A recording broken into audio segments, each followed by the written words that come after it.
a lot of the brand manager or the marketing manager will take advantage of the PR to raise not just the awareness, but also the credibility of the message that you want to get across.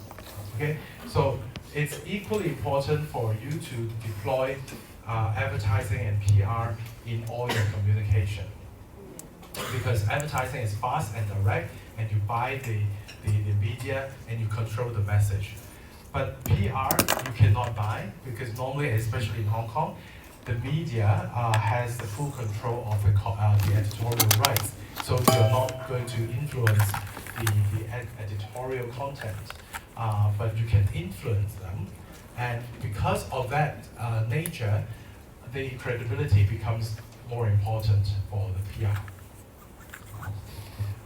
I don't know whether you have taken any course in digital marketing. Have you anyone taken course in digital marketing?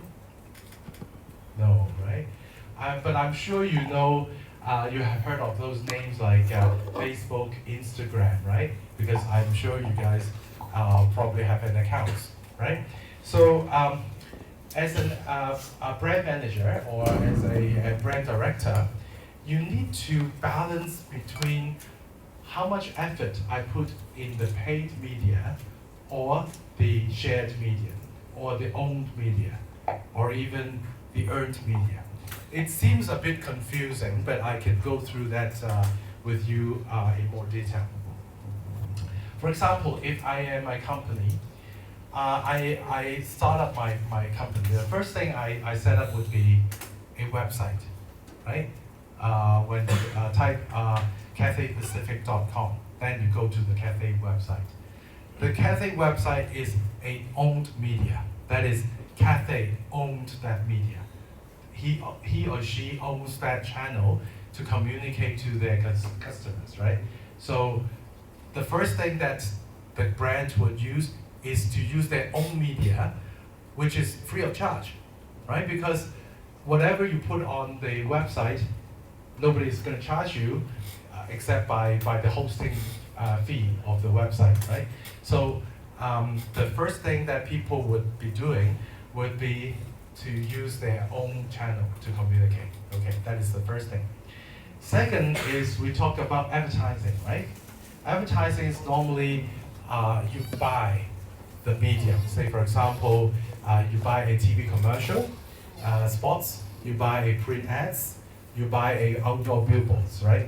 Those are paid media, okay? So those medium that you have to pay to get into, to get your message onto the channel, that is paid media. And then somebody will be saying, okay, I don't have that much money. I have a small budget. So how can I afford to pay for the media all the time? So they will leverage on PR, public relations, to discuss with the editor of the magazine, to talk to the KOLs, to talk to the reporters, and ask them to write stories about your products. Those are earned media. That is, you earn from your relationship with them, the media relationship with them, okay? And once your customers know your product, they are good, they try your hand cream, they love your product, they will just put on their own Instagram, right? They will put on their own WeChat to share with their friends and relatives. Those are their shared media.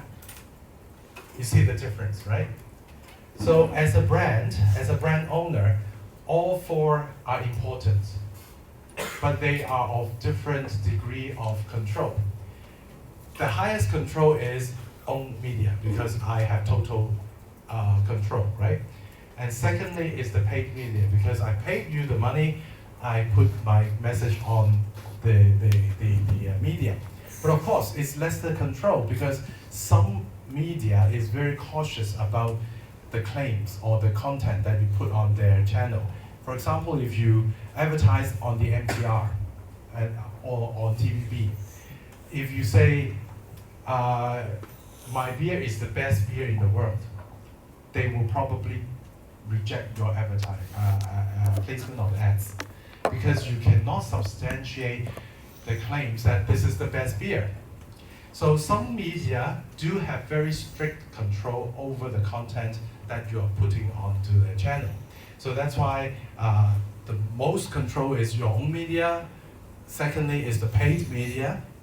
And thirdly is, of course, the KOLs, which is the earned media, right?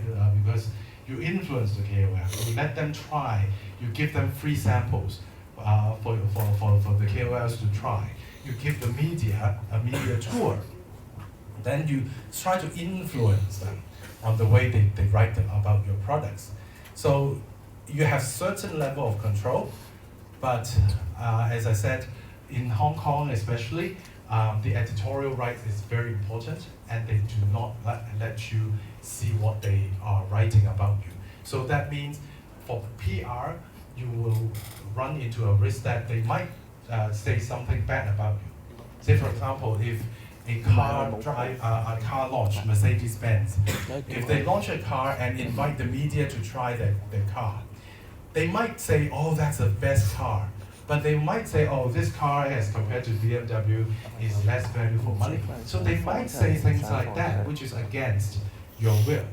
But that is the fact of life, because for earned media, you cannot control what they say. Okay? Yes? I cannot find the lecture for no. You cannot, sorry? Find the. You mean the slide? The slides? The canvas. I can. On Canvas? Yeah. Oh, I'm sorry. I thought I had done that, but I'll put it back after the lecture. Okay, so just listen to what I'm sharing. So I thought I did, so sorry. Okay, so and finally, of course, when it comes to the personal sharing of content, you can't control it because it's really the consumer themselves make the decision of what to write about the experience of the Cathay Pacific or the experience of going to McDonald's. They will put it on IG and share, and you can't control it. Okay, so that is a dynamics of the different types of media that we as a brand director have to manage when we are promoting our products. Okay? Any thoughts? Any comments? No? Okay, so let's move on. So talking about PR, there are two types of PR. One is what we call consumer PR. The other one is corporate PR. Have you heard of these names before? Just PR. Just PR, okay. So I heard in-house PR, but I don't know what is that. Okay, in-house PR means the public relations manager or executive works within your company. That's in-house. Agency is outsourcing, right? So if I apply for a PR job, is it an in-house or is it an agency job? So in-house meaning you're applying a PR manager within the company. But if it's I'm applying for a PR agency job, then it's outside the company. Okay. For PR, there are two types of PR, equally important, but with different perspective. I'm sure you have heard about the term called B2B and B2C, right? So B2B is business to business, so it's more a corporate PR because it's a corporate issue. Like you raise the profile of a company to ask the business page to write about you, to ask the investor to know more about you. So you're promoting the company. So the target audience is more on a business level, okay? As compared to consumer PR is B2C. We talk to the consumer like you that this product is good or this company is good. So this is a B2C type of a PR promotion, okay? So when we talk about consumer PR, when you read the newspaper or the websites, right? You are targeting to the lifestyle page or the feature page of the newspaper. But if you were talking about the corporate PR, we are talking about more on the finance page, or even on the news. Because, for example, MTR has a serious accident, then it goes to the news. So it's a corporate PR. So the PR has to manage the crisis of having this accident, right? So it's a corporate PR. But if you say MTR is going to launch a a journey, and then you get one free journey, what kind of PR we need to use? So it should be a consumer PR, right? Because we talk directly to the end consumer who is using your service. Okay, so you see the difference, right? There are also event sponsorship, like Rugby 7, right? Or Cathay Pacific Rugby 7, right? So that is corporate sponsor. Like you as a corporate, you sponsor the event. Or consumer roadshows, like when you see in the walk in the shopping mall, like Festival Walk and all those, you see a lot of pop-up stores, right? Those pop-up stores are targeting to introduce the new car to you as a consumer. That is a consumer level of promotion. But investor roadshows, like some listed company, when they put on IPO, IPO, initial public offering, that is being listed on the stock exchange market. When it's being first launched to the market, they have to solicit the buy-in from other banks or other corporate investors. Then those are corporate PR. They are also doing roadshows, but the target audience is not general consumer like us. They're having roadshows to the fund house, to the fund managers, etc. Okay. For consumer PR, they normally work with the marketing team or the advertising team, because like when they roll out a new product, they want to introduce the new, say for example, iPhone, right? So when iPhone is being launched, they will have a marketing team having a print ads to announce to the world that, oh, iPhone 15 is here. That is advertising. But the consumer PR team will organize a launch event for the iPhone 15. So that is a consumer PR. For corporate PR, they are working for the corporate team, like the crisis management. Say, for example, if there's something wrong with a certain leakage of information on the iPhone 15, say, for example, that is a crisis. That is something that the corporate has to deal with. The challenge by the reporters, by a lot of investigators, right? So that is something the corporate PR has to do. Okay. So basically, there are two types of PR equally important, but normally as a consumer, you probably will see more the consumer side of the PR. Okay. So there are a few things that we normally do to help raise the awareness or introduce the product as a PR tactic. One very important and one very common use is a media lunch. A media lunch is a brand inviting different media, important media, to sit together during lunchtime and present to them the latest update or the product launch. We let the reporters have the first hand to try out the products. Okay, so that is a media lunch, which is very commonly used, and a lot of time the next day there will be media coverage on the newspaper or the magazines. Some bigger companies, they also organize media tour, especially for those big names where the major manufacturing location is outside of the country. Say, for example, watches, jewelry.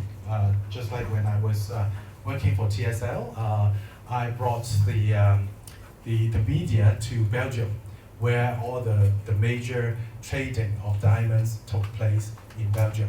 So we introduced to the media how TSL buy our diamonds and how we're sorting the diamonds and how we are sort of polishing the diamonds, and let them experience and take photos and write about the beautiful diamonds while they're outside Hong Kong.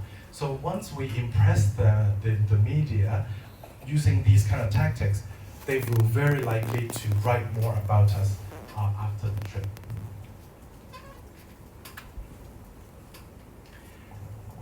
Another tactic, of course, is the launch campaign, the launch event. Say, for example, iPhone every year, almost every year, in September or so, they have major conference like this, inviting the different distributors, media partners to come to California to announce the launch of the new iPhone. And that would have a increased media exposure, media attention, and also a lot of times they will leverage on that opportunity to engage other stakeholders like the distributors, let them try the new products, and also do the product training for that launch. So I give you a very short clip of how these media launch event is going to be held, and just observe how there are certain elements that are common in all these launch events, regardless of the size of the event. The event about iPhone launch, of course, they are a huge event. They have invited thousands of guests and stakeholders to attend. But for this this video, it's just a small product launch from a Norwegian company, but the style and also all the key elements are all inside, and we can discuss what are the key elements. Just observe it a little bit. What are the key important elements that should be included in these kind of events?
Okay, so it's a very brief recap of a launch event. Can anyone observe what is expected, a must-have for these kind of events? There are many elements within this short video that are very important to the launch. Any thoughts? Test. Huh? Test sample. Test sample, yes, very important because that's the whole objective of asking people to try it out. Yeah, what else?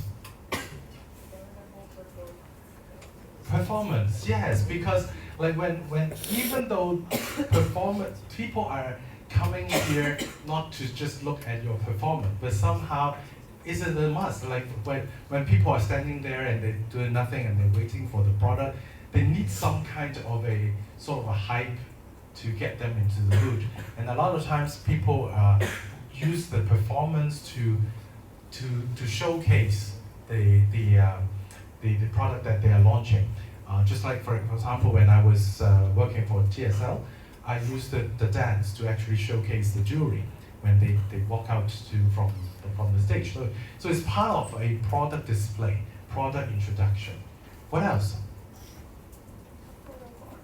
What, sorry? Exactly, the backdrop with the logos. That's extremely important because you always want to have your VIPs to stand in front of that photo board for taking photos, and it's being shared on the Instagram and all those, right? Okay, what else? Instructor. Sorry? Instructor. Like guidance. Guidance. Yeah, like a person who guide the test sample. Okay, yeah, somebody who is knowledgeable about your product to introduce it either at the start of the product show, and then he or she will be guiding you how to test it. Yes, that's very good. Yeah. Any other thoughts?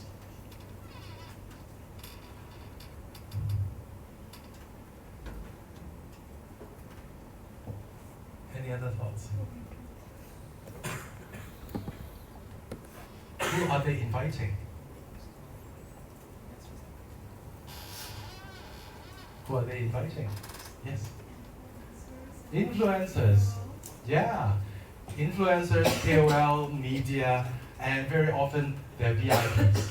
Because those are the ones who are buying a lot from you, and you want to treat them well, and they want to feel the privilege, and they will be the best one to help you promote your products right away. Yeah, that's very good. We talk about the launch event, which is on the product level, right? But a lot of big brands, they want to launch brand events. Brand events means they have an annual thing, like maybe it's once a year or twice a year, which is a repeated event that showcase the strength of the brand. So big brands like, especially jewelry brand or fashion brands, they have this fall, winter, spring, summer type of collection preview, right? So they always want to use that as to impress the stakeholders and the media to write about it, and they want to let them experience the brand. To give you an example, this is Bulgari. They are important to do it annually so that they will impress people that I'm still here. I'm a big brand. I'm not gone. I have to invite you every year. So this kind of a sort of a brand statement, these big brands want to always achieve. They are very similar to the product launch event, but in a much bigger scale. Say for example, at Bulgari, they booked the whole Sydney Opera to present this gala dinner thing. So you see all these key elements that you see: the backdrop, the performance,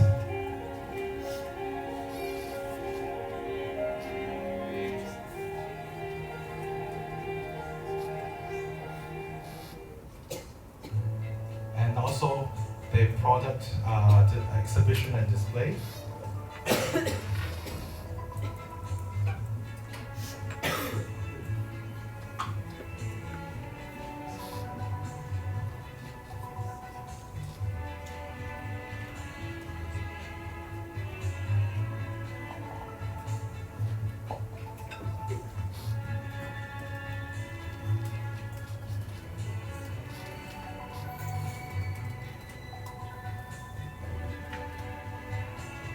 So every year they showcase these to the VIPs, and hopefully the media is going to write more about them.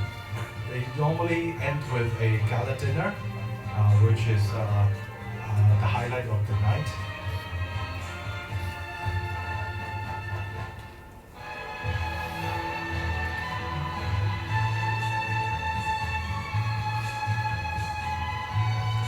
Of course, performance as well.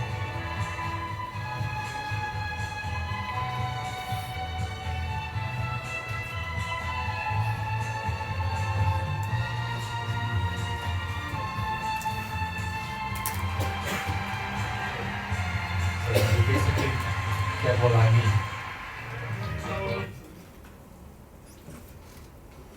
Okay, another very commonly used tactic for PR is product sponsorship. Product sponsorship is very common because it's basically free of charge, and also you try to associate your product with some kind of celebrities so that it will give you the kind of a premium image, especially for those celebrities who are well known. You always want to sponsor them. Sponsor them with the jewelry, sponsor them with the clothing, etc. Especially when they are going to the major parties, or say for example every year TVB has an awards ceremony for the best actress and the best actor. So these are the very typical opportunities for major brands to sponsor the gowns, the evening gowns, and also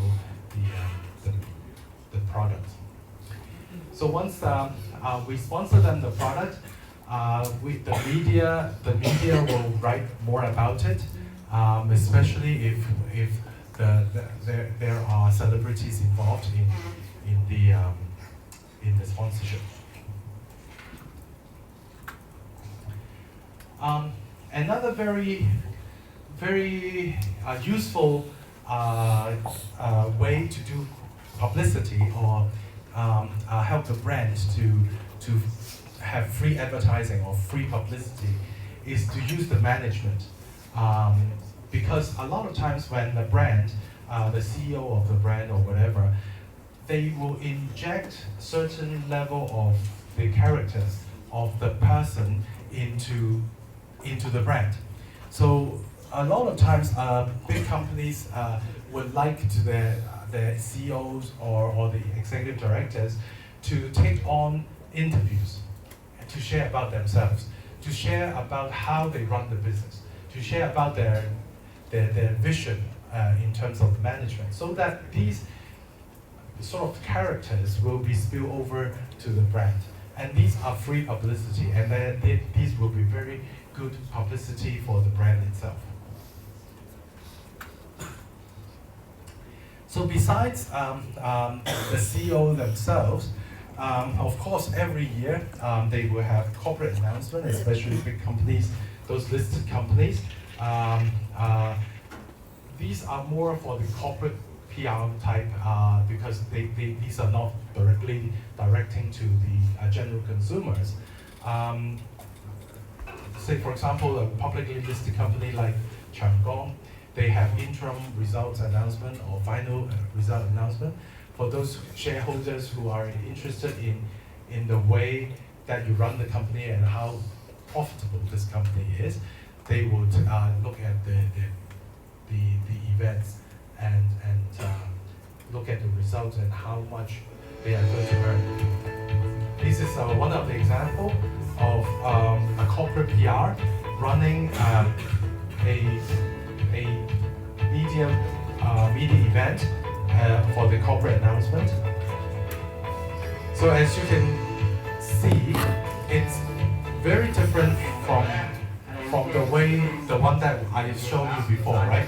Those are consumer PR, more elegant, but this is more business formal, and they talk more about the sales, the business performance, the profitability of the company, not the product itself.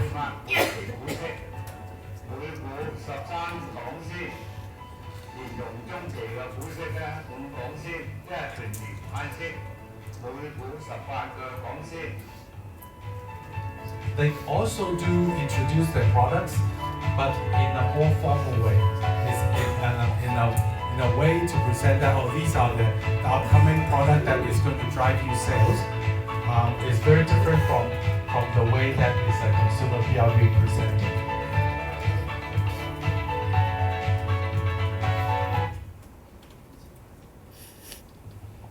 Okay. Another PR initiative also very commonly used is special corporate events.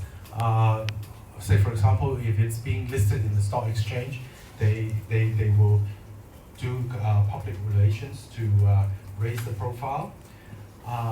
And also getting more and more important is the ESG initiative. Have you heard of ESG before? Yes. Yeah? So what is ESG to you? It's about financial reporting, but it's related to environmental aspects, like how your company put how much money into protecting the environment while producing your products. Okay, yeah, it's more an environment that you mentioned. Any other thoughts?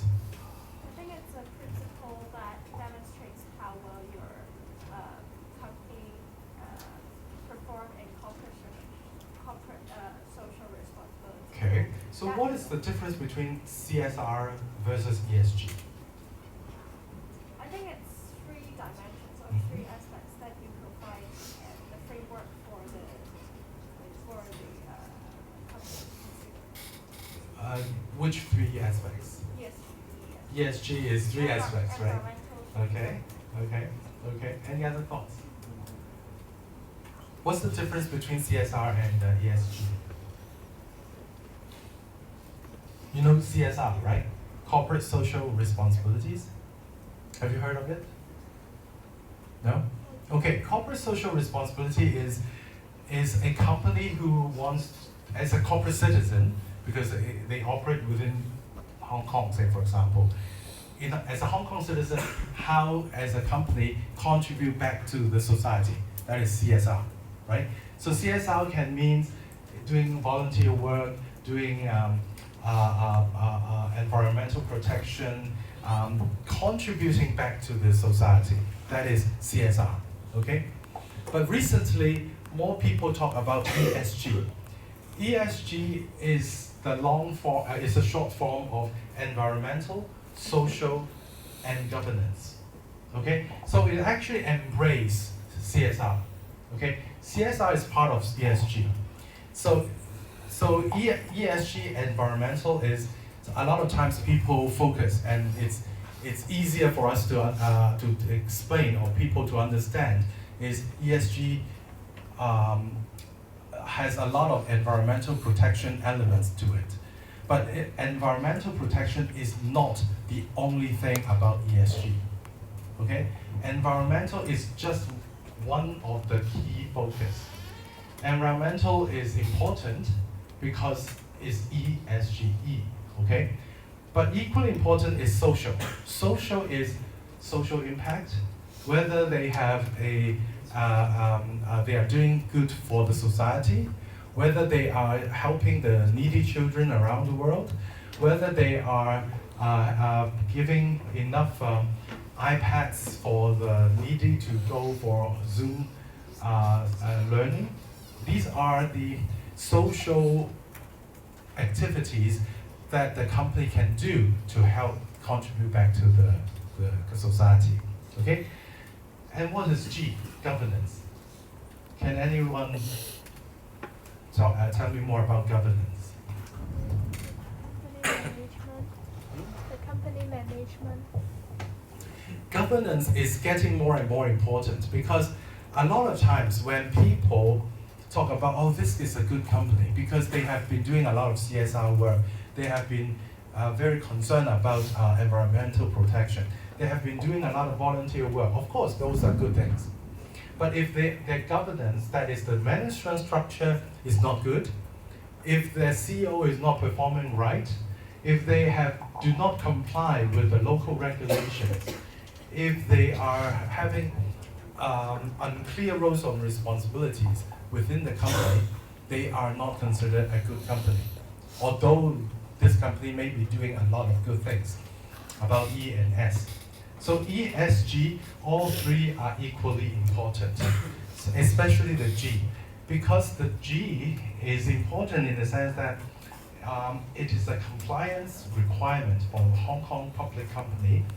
When you are being listed on the Hong Kong Stock Exchange, you have to fulfill the ESG report every year. You submit to the Hong Kong Stock Exchange to get approval, to get that you have been doing well in all the three aspects before you continue your public listed status in the Hong Kong Stock Exchange. So that's why ESG, all three are equally important. Okay, so we talked about corporate social responsibility. We're doing fundraising program, donation, and social work.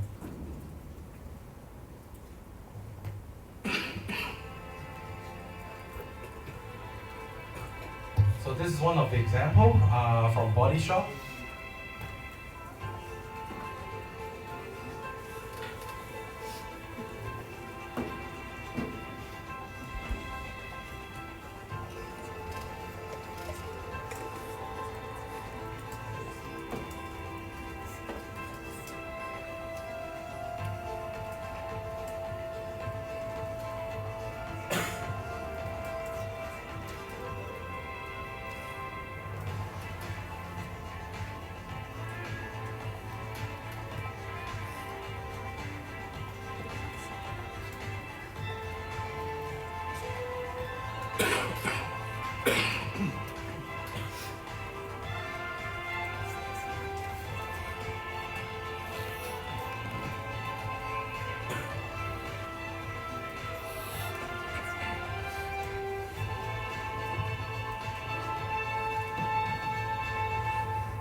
So as you can see, some companies are using ESG as their differentiator for their products and their brand, because if this brand is having a strong ESG initiative, while the other, say for example, Clinique, they are more chemically testing type of brand.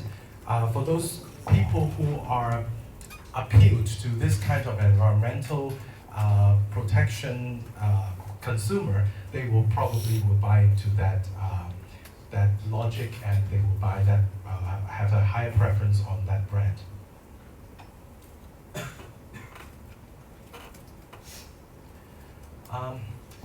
Out of all the ESG initiative, there are a lot of brands who are putting a lot of effort in the donation part. Have you been flying Cathay Pacific? Yeah. Right? When you fly Cathay, just before arrival, they will always announce that they are collecting a UNICEF money, right? UNICEF donation. Oh. Can you still remember, right? Okay. Sometimes they do announce. Most of the time they do announce. Sometimes they, due to other reasons, they forgot to announce. Do you know how much money do we get out of that donation every year? A wild guess. Every year, all those coins that we collect. 12 million. Huh? 12 million. 12 million? Any other guess? In Hong Kong dollar. In Hong Kong dollars, yes. Cathay is helping UNICEF to collect these money, right? Small donations, those changes, little changes. How much can UNICEF get for that initiative? 15 million. 15 million. Yeah. Okay, close enough. Yeah, it used to be about 12, 13 million Hong Kong dollars a year. That is a lot of money. A lot of money. But recently, unfortunately, or fortunately, because of the technology, because of more and more people are using digital wallets, digital payments, credit cards. Less and less people are using cash. Yeah. So the drop has been very severe over the past years. A few years ago, before I left UNICEF, there were only 6 million left for every year. So it's significantly reduced. But that is a very important channel to contribute to the world. Another very good example of CSR initiative is from FedEx, and they are using it very well. We can talk more about it after we watch this video. I really like their initiative, and they are very effective as a brand building on CSR.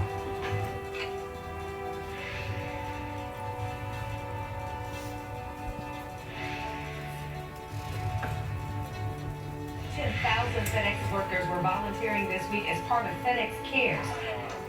More than 100 FedEx employees volunteered their time today at Gleaners Food Bank.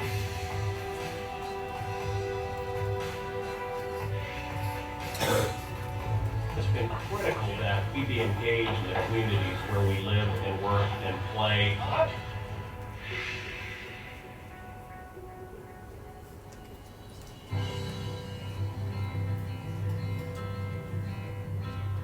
Despite the weather today, dozens of volunteers are out there at Seaside Heights in an ongoing effort to restore the shore.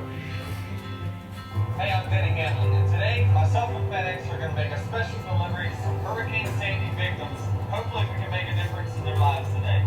FedEx has nearly 700 planes and nearly 90,000 vehicles. We have the world's most powerful transportation network. We're very proud to be able to leverage the strength of that network to benefit direct relief in the work they do to save lives around the globe.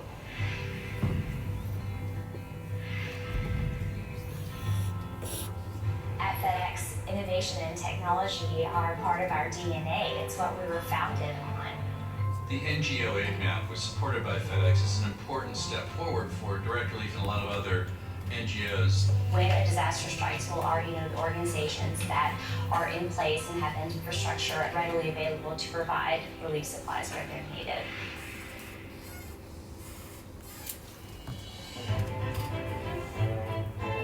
Part of our smart doing gardens like this is part of our commitment to sustainability in the communities where we live and work.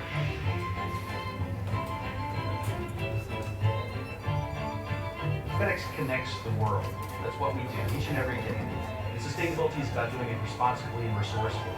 And the FedEx team members that we have here today, they're really giving back, and we're happy to see them. We came up with this idea of how can we get our employees involved with helping school crosswalk zones, lighting, painting the crosswalks. We photographed the different traffic flows. We interviewed the parents, interviewed the neighbors, took pictures of the kids coming in and out. We tried to assess and do time sampling of the traffic flows. Safety is number one on the list of priorities. Without a safe environment, learning can't take place. At the start of the year, FedEx donated $1 for every one-rate transaction to Teach for America. The money is paying for a science lab for our classroom, which includes cabinets and science equipment, lab equipment. We now have FedEx volunteers in the classroom painting. They will also set up a lab station.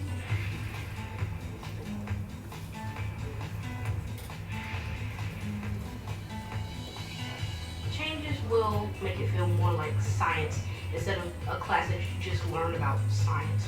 They're going to have so many opportunities to really have hands-on. It'll make them want to come to school. I basically created my dream science lab.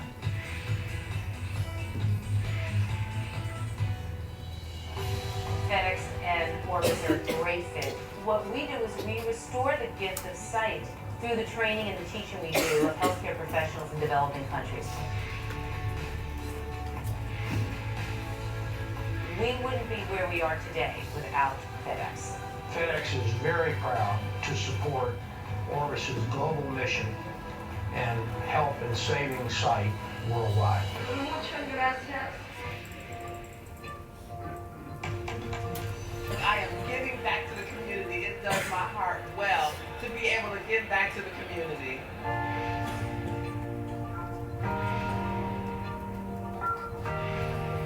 FedEx has been involved with Habitat for Humanity since the late 90s, and we built 22 houses. FedEx has actually constructed more homes with us than any other corporate partner.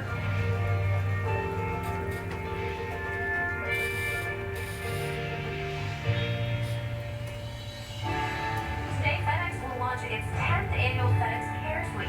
FedEx Cares Week is the opportunity for our team members across the globe to get out and spend time in the communities where we live and work, giving back. FedEx does care. Makes you feel better. At FedEx, we are committed to playing an active role in making our community safer, healthier places for all of us.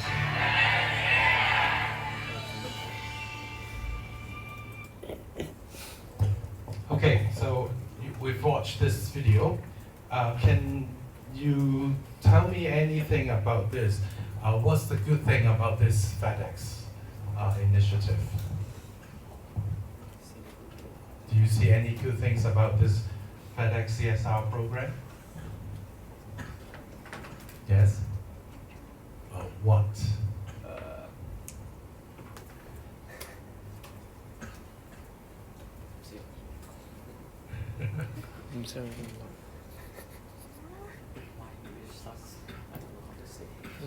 Anyone? 你想講咩啊？我賑災。 Anything good about this Rebuild program? disaster. No? Sorry? 係啊。You don't think this is good? I don't think this is true. This is not true. That's fake. Oh, okay. Why not?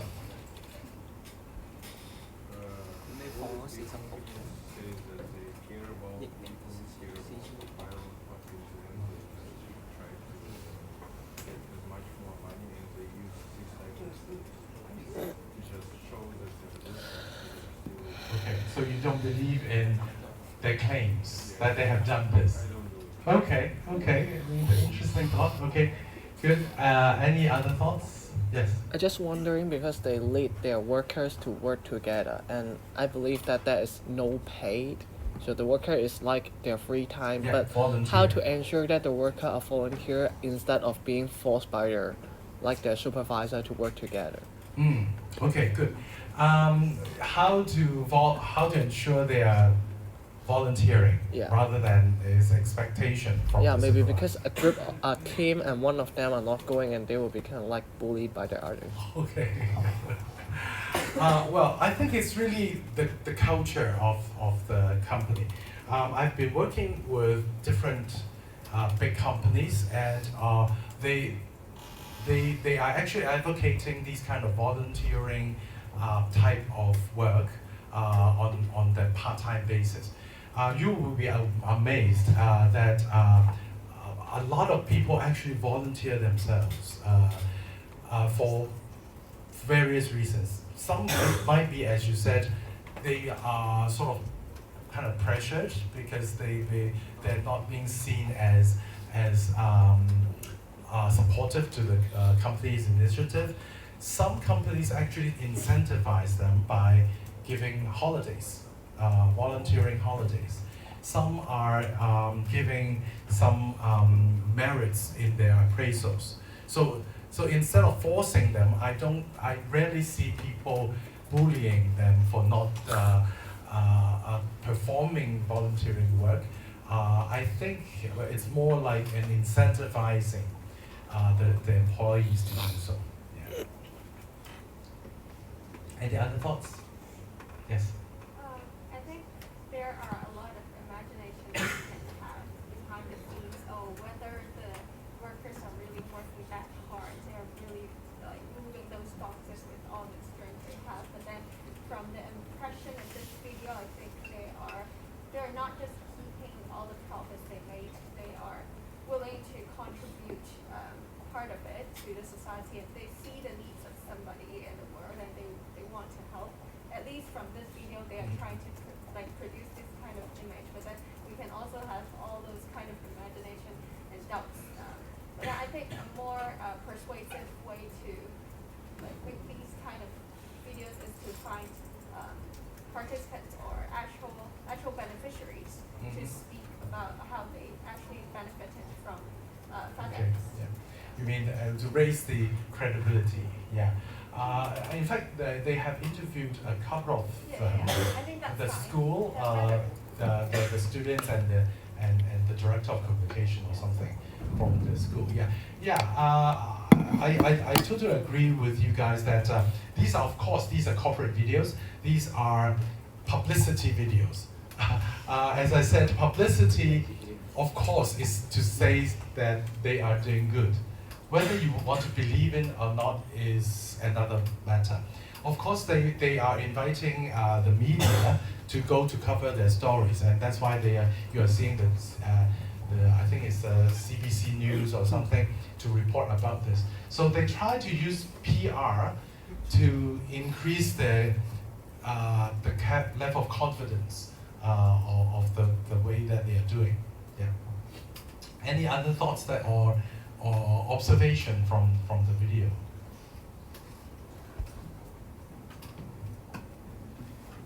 What is the core strength of FedEx? What are they selling? What is FedEx selling? Delivery service. And what is the strength? Very comprehensive and big network.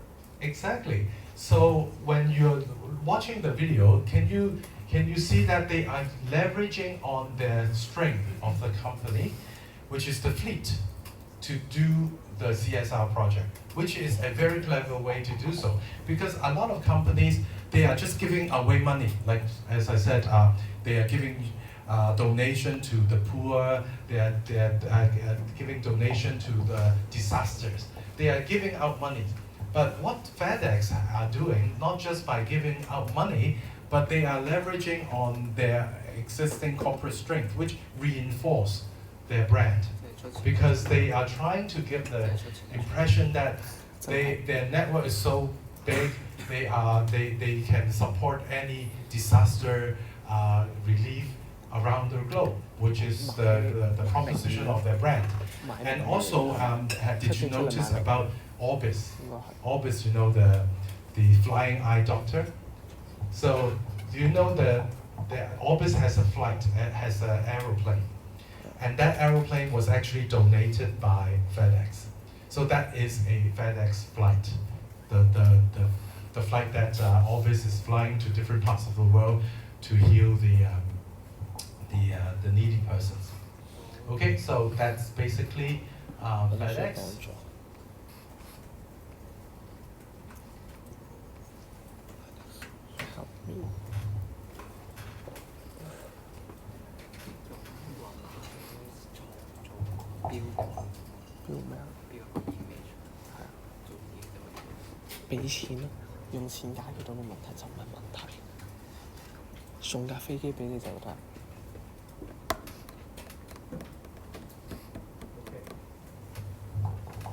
Okay, so we talked more about the CSR initiative, which is also part of the publicity and PR. Another very commonly used way to propagate a brand is to make a corporate video. This is more a sales video produced by the company themselves, either to elaborate the history and the founding of the company, or to showcase the heritage of this brand, especially for those brands which have like long history. They always want to produce these kind of proper videos to showcase to the world that, oh, we are the market leader, we are the history, we make history, we are actually evolving with times. So this is an example by Mercedes.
哇！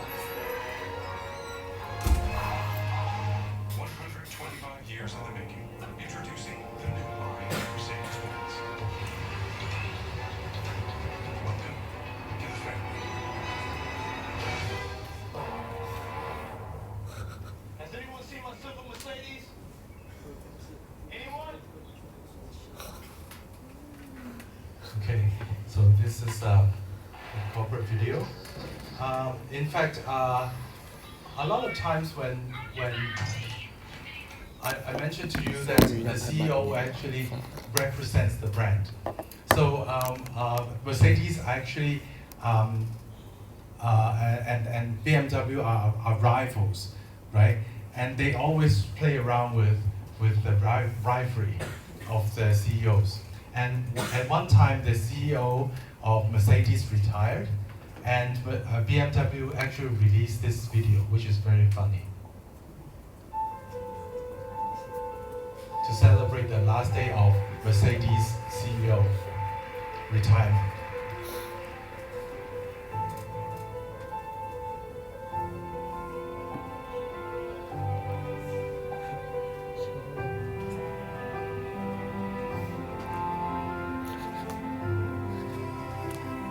笑咗，點解唔直接講冇芒果？冇芒果。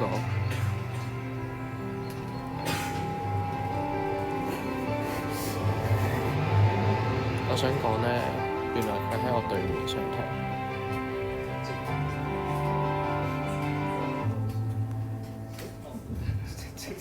我仲上咗一半第一堂。They were very clever. I mean, I really like them. They are rivals for hundreds of years, but they do recognize each other's CEOs has an impact on the brand. So BMW actually made that video to celebrate the retirement of Mercedes CEO.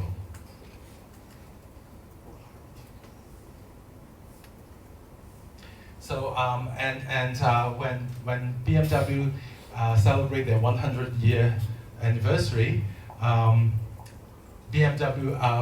Mercedes also invited all the BMW staff to go to their museum as a sort of a counter campaign for what BMW did on their CEO. Besides making the corporate video, as I said, the CEO or the founder are important to do publicity and also to continue raise their profile of the brand. And that's why many companies actually produce these kind of commemorative biography to talk about the founder. To talk about for example, here is Panasonic. Panasonic is a leading Japanese brand for electrical appliances. Or working for TSL. We produce these kind of brand book to help to pass on the legacy and pass on the brand image to the public.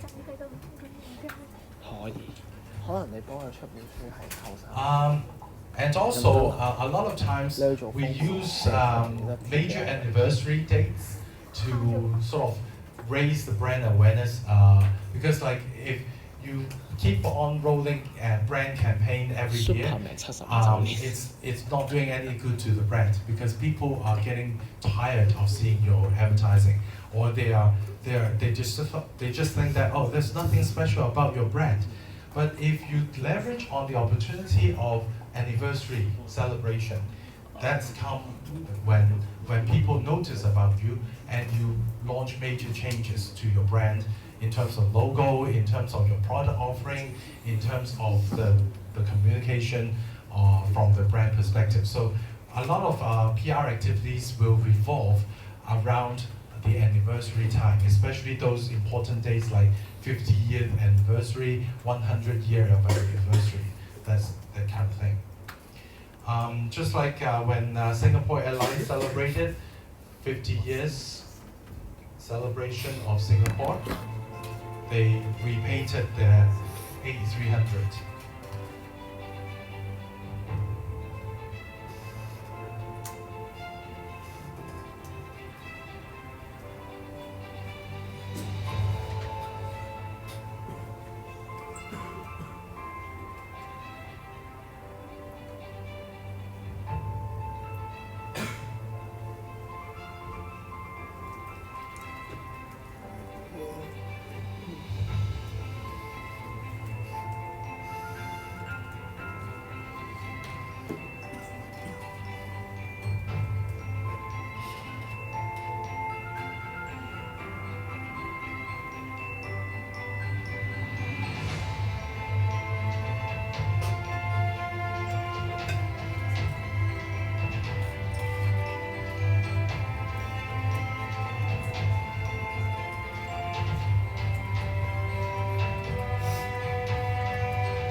That kind of publicity is very positive and also will generate a lot of awareness and interest to talk about. Another example which I also like is from Cathay. Cathay celebrated the 60th anniversary.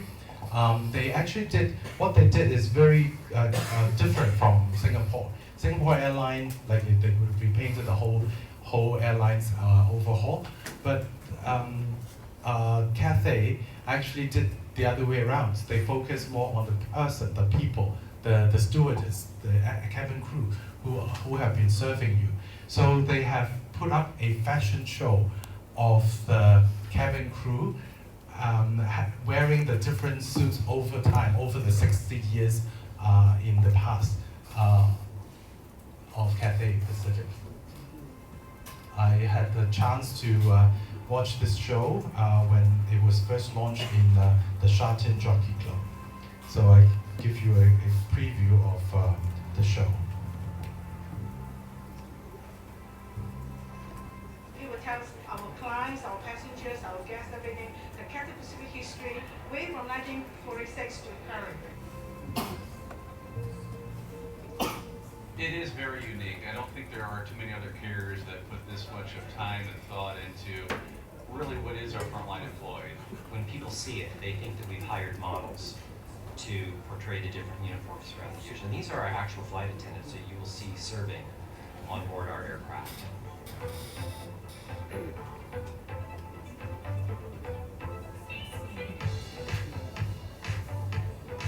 The first uniform created in those days was more military look. They have the hat, looks like the army hat, and then the epaulets.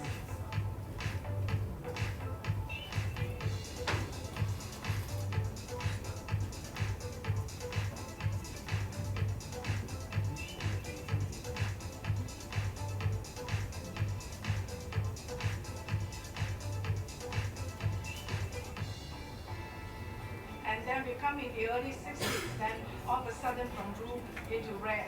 And then from that time onwards, red was become the most predominant color and was most well liked.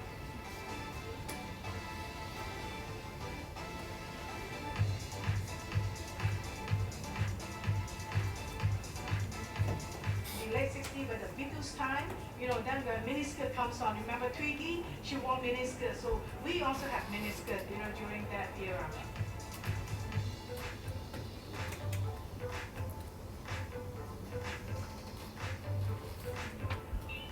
And the first time ever Cathay employed an international designer, Pierre Baumann, and that's how the Tong Hoi design came in, which comes with the box hat and the jacket and skirts and the colorful blouses.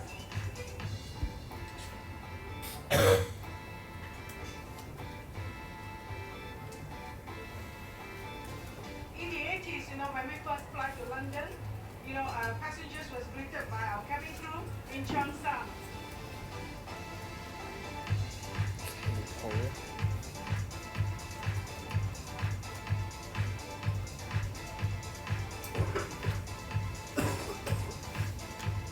This one is designed by Hermes.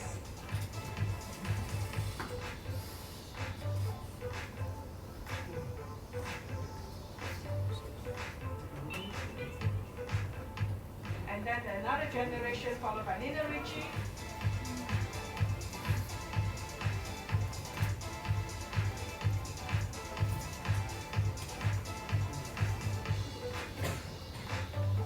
Before we go into our very homegrown designer Eddie Lau.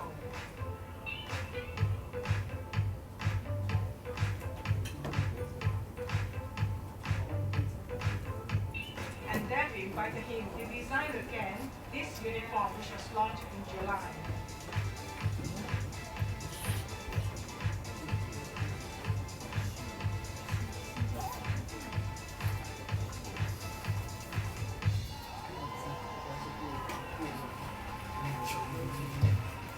I think the beauty of looking at that show is the history of that city. Okay, so that's basically the celebration of Cathay. There are a lot of different examples, which I'm not going to show all of them to you. There are examples like gala dinner, like when they celebrate their anniversary, they do gala dinner, or they simply roll out integrated marketing campaigns. We will talk more about integrated marketing campaign next week when we talk about the use of advertising, PR, and also the shop experience to highlight the craftsmanship of Zhao Sansan when they celebrate their 80th anniversary before. Some companies will do major events like painting the outside the facade of the building, just like Mandarin Oriental when they have the 50th anniversary lights up. Or simply they will launch a special edition of their anniversary edition of the products. So this is Lexus when they're celebrating the 20th and 25th year anniversary of the brand. To come with the products, they also have specially designed commemorative packaging. That is from Starbucks. That is also a very important element of the Starbucks. Okay, so that's basically the PR initiative or the PR tactics that people can use to raise the brand. Is there any comments or questions so far? Okay, if not, let's move on to the next topic, which is also related to PR. I mentioned to you corporate PR. There's one major function under corporate PR is to manage crisis, because when you are faced with a crisis, you need the PR person to go out to manage the media and how other people write about you. So I will give you one example, and you guys discuss and present to me on what this company has done wrong and what you should have done better. 微辣都係公關節目，公關災難。公關災難知唔知啊？你知唔知 YouTube 有個新嘅嘢，個新哥哥？唉，大鑊啦！我究竟有幾老啊？個個都唔知嘅。YouTube 嘅公關 Okay, 我淨係知道 this PewDiePie United Airlines. Oh, QO Juice 啊嘛。You have heard about this news before, right? So just a quick recap of this incident. It's shocking video of a passenger being forcibly removed from a plane. No! Guys, what are you doing? He was apparently knocked unconscious, then dragged down the aisle with his face bloody. Why? Get this. He was bumped to make room for a United Airlines employee. Oh my God! Look at what you did to him! It happened just before takeoff on a United flight from Chicago to Louisville. The plane was overbooked and 4 United employees needed seats. The flight crew asked for volunteers to take a later flight, but when no one came forward, 4 passengers were chosen by a computer and told, get off the plane. They all complied except for one irate man who said, no way. He said, no, I'm a doctor, I have to be in tomorrow to see patients, I cannot get off. Passenger Tyler Bridges shot the dramatic video. It's a shriek that just gives you goosebumps. What was your reaction when you heard him yell? We're on the planes, freaking out, kids are crying, everyone's upset, really disturbed by the scene there. It looked like he was knocked out. He had a bloody nose, like his nose was busted, his glasses were off. Really rough shape. But there was more to come. He ran back on the plane shouting. You could see blood coming from his mouth, and at that point, every passenger was ordered off. Ultimately, he left on a stretcher. The incident is causing outrage everywhere. This is an airline, and this is the way they conduct business. I mean, it's heinous. Karen Shaler, founder of Travel Therapy. It's horrifying. United Airlines, they're the ones that overbooked the flight. They had crew members that they needed to get somewhere. This sounds like their problem, not a passenger's problem. Even United Airlines CEO Oscar Munoz expressed surprise at how things went down. This is an upsetting event to all of us here at United. We are reaching out to this passenger to talk directly to him and resolve this situation. The incident comes just days after United barred 2 teenagers from a flight because they were wearing leggings. Now this. Busted his lip.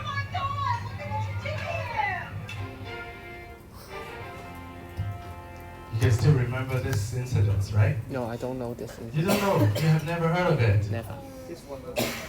Okay, so for those who don't know, you can Google it. It's very, very, very widely reported. And I want you guys to break into groups now. You have 8 groups, right? Discuss among yourself 5 minutes and tell me what's wrong with that and what you have done better if you were the CEO. Okay, so discuss among your groups, the 8 groups. You discuss among yourselves 5 minutes, and I'll ask the groups to let me know what you could have done to prevent this.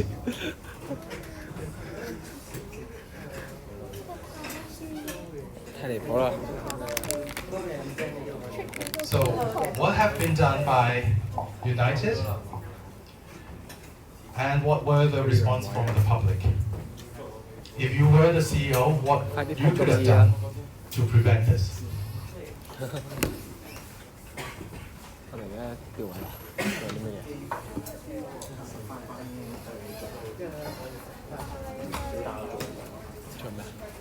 Hello，唔緊要啦，佢兩個都唔喺度，你得4條友啫嘛，咁樣係咪？Anissa唔喺度 ，Wendy 唔喺度，做咩啊 ？Group discussion 啊，你坐唔坐過嚟啊？係，俾你坐埋，俾你坐埋。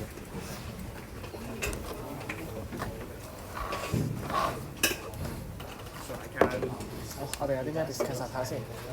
What have done What were the response from the public? Have they done anything right in it? You were the CEO.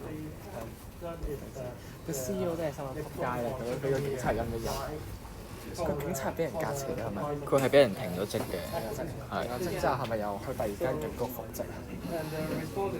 冇講嗰個警員嘅口號。有咩諗法？如果你係 CEO， 你會做啲咩？唔係我哋呢度講做名，呢度唔講事人。可以點叫你搭下班機？唔係，其實佢有話俾錢補償嘅，但係嗰個醫生話，佢啱啱話咩？醫生話聽日要出診。咁你咪揾定嗰班人去搭下班機？冇人想搭下班機。你應該要加錢。但係個問題係嗰個警方嘅做法。個警方唔係啊，佢唔應該叫警方強烈要求佢落機。佢通報警方，佢應該加錢。應該佢補償幾錢咧？佢啱啱話$800再加1晚嘅酒店住宿。$800真係3200。咦，其實都 OK 喎。你會係咪？其實你醫生嚟㗎嘛，賣唔通醫生。係啊，個醫生話佢聽日要出診。咁佢本身係應該要加錢，佢加多一 double 咪得咯，佢800蚊唔夠加到1600蚊。要多出嚟作為另外一啲行班係有冇得專會有另外一啲間專行線？佢應該加錢咯，然之後等其他人賺。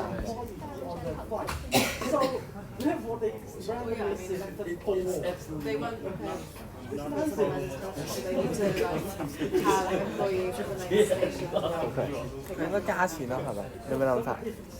大家有咩諗法？我覺得 Public 應該係覺得，哇！究竟間公司仲存唔存在？存在點會唔存在啊？喺度。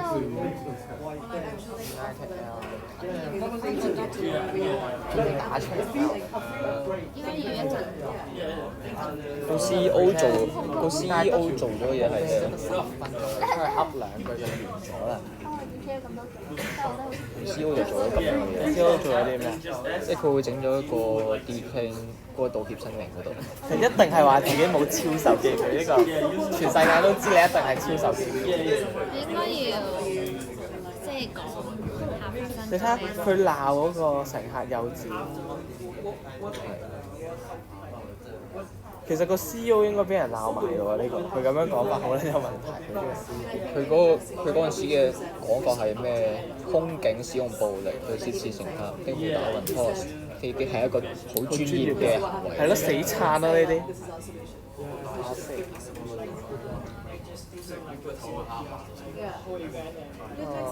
呢間嘢係咪美國㗎？都 make sense 嘅，全家國都 make sense。空我聯航快運 ，United Express， 好正常啦，呢啲嘢時常發生㗎。真係喎，佢嗰度已經可能係涉及一個好 complex 嘅 culture 嘅問題。嗱，佢最尾咪又係賠錢，肯定賠得多添啦，保密。有啊 ，Wiki 話佢最尾私下和解，然之後賠咗一個保密金額，賠得保密金額都唔少㗎。哇！就係係咯，咁我哋講咗話佢做咗啲咩先？佢又話佢做咗啲咩？佢話我哋係先要做咩？啊唔係喎，佢有唔係佢有第一條係講話佢。Have they done anything right after? What were the response from the public? The public is shocked. 佢哋或者種族主義添啦，越南華人太複雜啦，美籍嘅越南華人。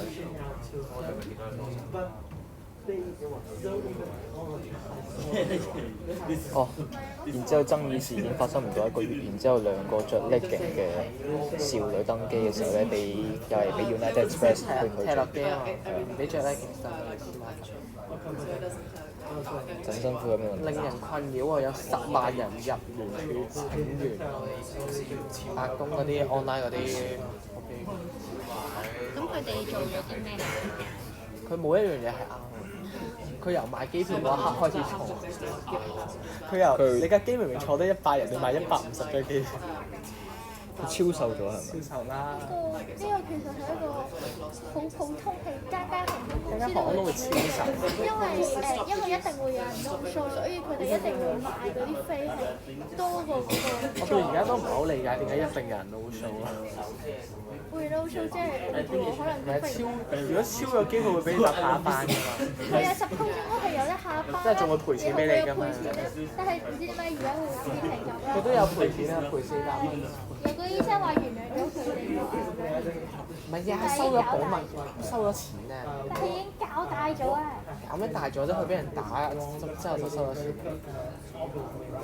係最正係個 CEO 講嘅，警員很專業，機組人員好專業，涉事乘客幼稚得小孩，最適合俾人拒載。架飛機係咪冇小朋友？不如掉個小朋友落機。呢個 CEO 俾人炒咗未啊？其實 P.L. 係咪就要不停咁跪低跪低跪低？梗係跪低啦！呢個佢有乜嘢係啱㗎？你睇個警察嗰度都俾人How's the discussion? Are you ready? Are you ready? Okay. So maybe let's take turns. Okay. Group 1. We're group 3, right? Okay, group 1. What has been done by United since happening in this incident?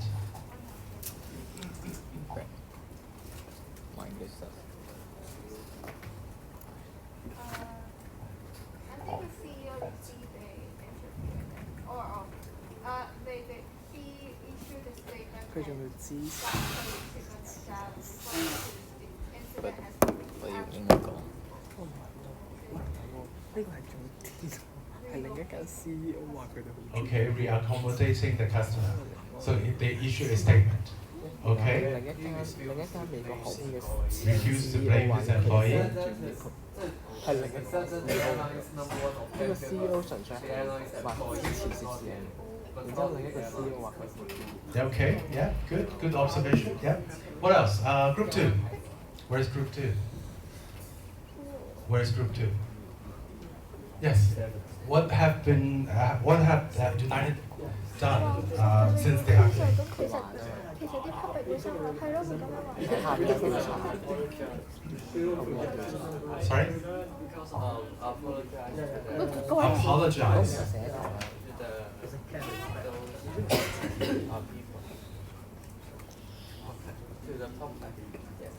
So did he apologize immediately?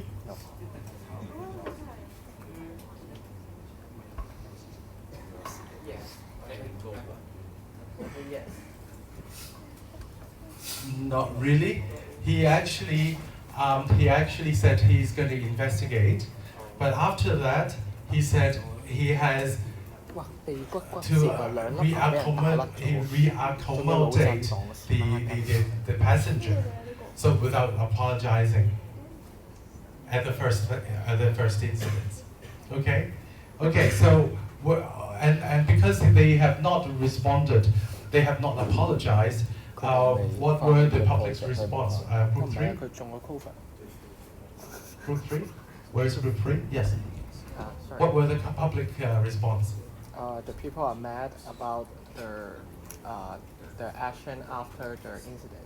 What were they mad at? Since the CEO just support their workers, and he claimed that it is professional. So the public go like the White House and 佢有話咩？白宮嗰個叫咩啊 ？campaign 啊，係咪類似 campaign？ They start a campaign like to like more than 10 million 100,000 of people like supporting the campaigns that the government should do something on should do United, something right? to the CEO. Yeah, the public was very, very furious, and that actually fueled towards the different parts of the world. Everybody was talking about it, and their competitors were mocking at United, right? So have they done anything good? Group 4? Where's Group 4? Yeah, have they done anything good? They compensate for good amount of money. 佢事後仲要話自己唔記得跑咗翻飛機咯，好撚黐線。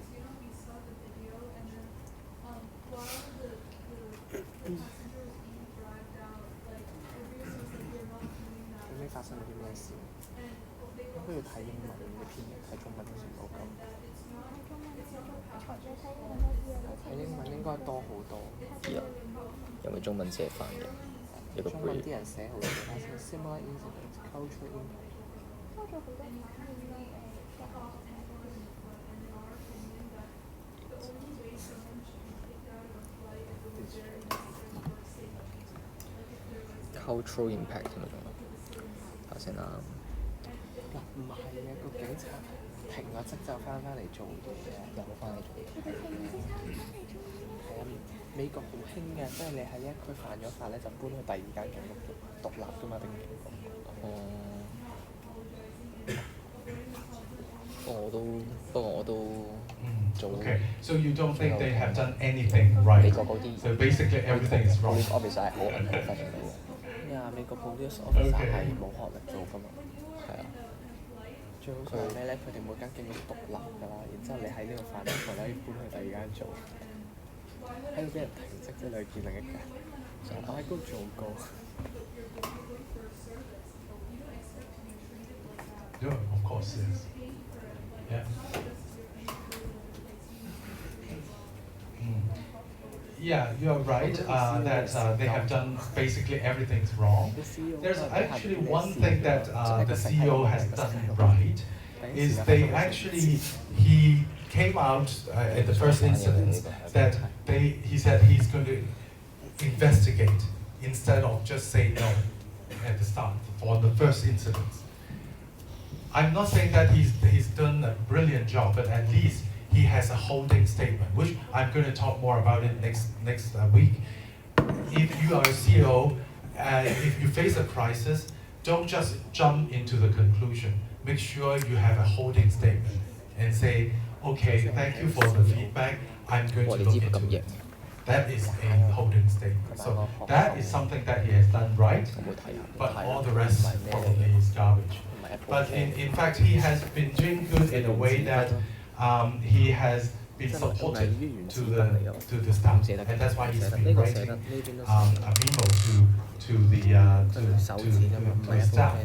But in this kind of crisis situation, all documents will be treated confidential, and that can be easily leaked out. And that was actually what happened here.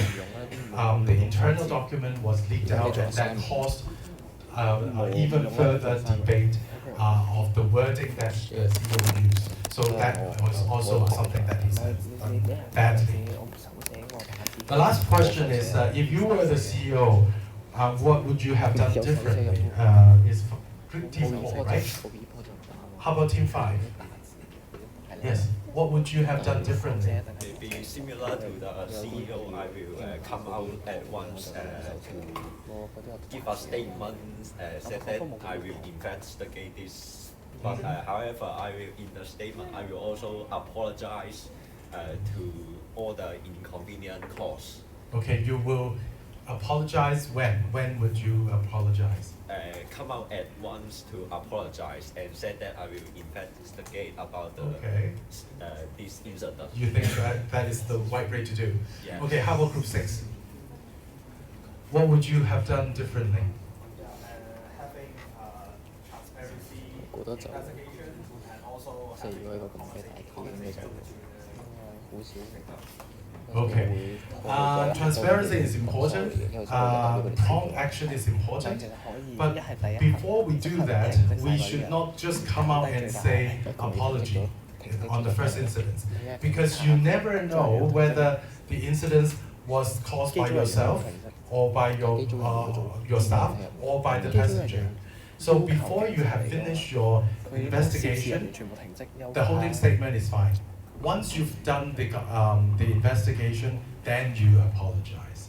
So no need to rush to apologize. Okay? And transparency is definitely something that is important. Yeah. Okay. Okay. How about have anyone considered if you were the passenger, what would you do when you were on board? How about group? Is it 6, right? Group 6? Have I met? How about group 7? Yeah. If you were on board, what would you have done? If we are on board. Yeah, if you were on board. Let us come up with a quick answer. How about group 8? Group 8, where is group 8? If you were on board, what would you have done?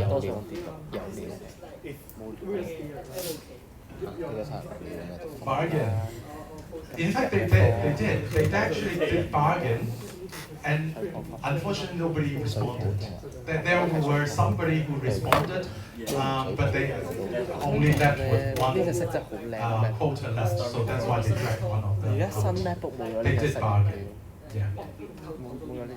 How about you guys? I don't think there's not much we can do. If I'm very free, I have time, I will have a deal with the flight attendants that I can delay my flight to let the passenger on board. But you have to confirm me about when is the next flight. Yeah, and more compensation if I'm very free and got nothing to do. Okay. Otherwise, I will just. You just sit there. Right? And maybe we will just like what some people on the flight did on the flight, right? Record the incidents to expose what was happening to the whole public. Okay. So Yeah. You just record the just film the streaming. Yeah. Okay. Basically, we will just do what they did. Okay. Good. That's the issue of today's management crisis. It's like you've got streaming everywhere. It's so easy, and that's why it's very important for CEO to manage the crisis right from the start. Okay, so some lessons learned is the choice of word is very important. The first statement issued by the CEO is to re-accommodate versus forcibly remove the fully paid passenger. They actually they play around with the word re-accommodate in the first statement, which actually fueled the debate. Because in fact, when everybody watched the video, the man was forcefully dragged out of the aircraft. But they deliberately chose a word to downplay the severity of the incident, and that caused so much problem thereafter. That's why the choice of word in all crises is extremely important. The wrong choice of word will actually fuel the crisis even more. So be careful. And as I said earlier, the leakage of documents is inevitable. So make sure that you are sensitive to all the information that you pass on through the internal communication. And also the performance of the CEO is actually affecting a lot, not just on the branding, but also on the stock price. As you can see from the chart, the stock price of United actually dropped significantly right after the issuance of the CEO statement. So that is also a very important way that we have to be aware of the crisis management. And lastly is the sincerity of the apology. When the CEO was doing the apology at the first place, he was not sincere, and that also fueled another debate later on. It only up to the second apology when the CEO was finally found to be sincere, and that actually calmed down the crisis. So that is something that we learned from that. We will talk more about the crisis management in the next lecture, but this gives you a taste of how serious we have to treat crisis management when we manage our brand. Okay? Is there any questions so far? Any comments? If not, please make sure you sign your attendance, and also if you have participated in any of the discussion, please put a circle. It's on the system. I don't expect you to put all the circles all the time. If you are not answering questions. Okay, thank you, and see you next week.